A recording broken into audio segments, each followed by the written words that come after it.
Honey, nandito ako! Kanina ka pa? Oo.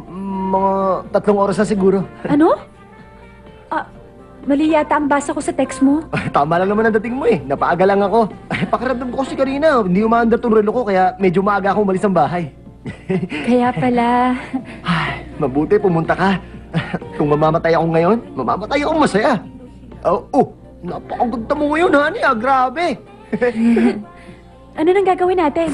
Sa pagkakaalam ko kasi, ang unang ginagawa ng mga nagde-date, nanonood ng movie. Pangarap kong gawin yung kasama ka eh. Pangarap ko rin yun dati. Oh! Ito yung movie na gusto kong panoorin. Talaga? Galing ko palang pumili, no? Halika na. Sige. Ito na po ang order niyo, sir. Halika na. Okay. Ano Ako ba? na magdadala niyan.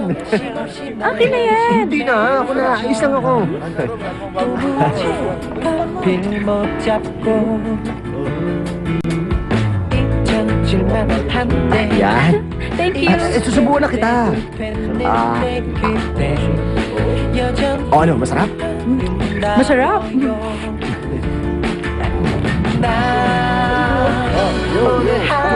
Yan. Bagay sa'yo ah. Ang ganda.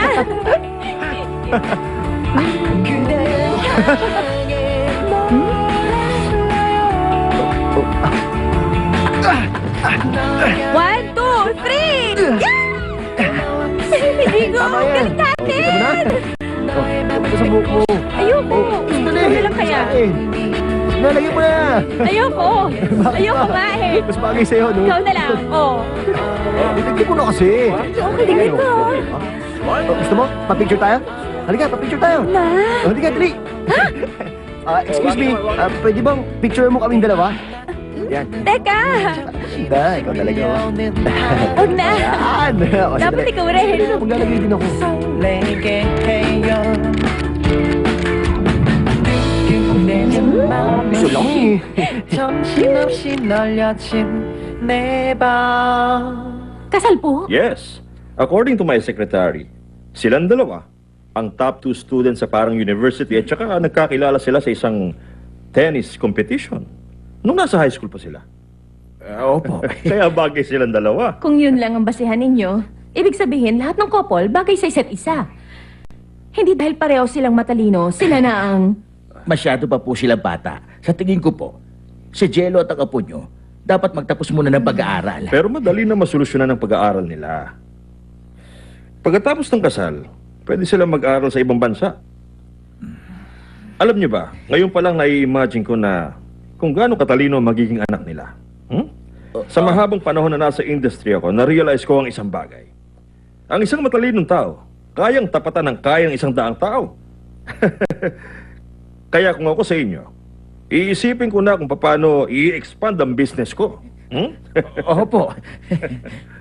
Huwag kang papayag. Oh, nandito na rin. Ang kita na nila. Kala mo, ha? Ganda ka na lang.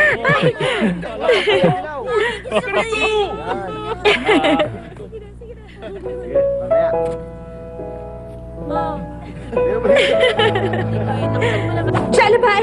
Era yun! Sige lang, tumawa lang kayo hanggat kaya nyo.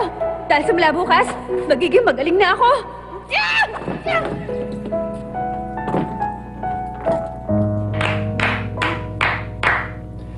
Nakakatawa, ah. Tuloy mo lang.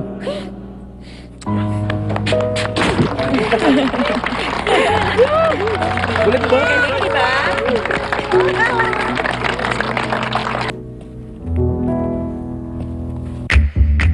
I love you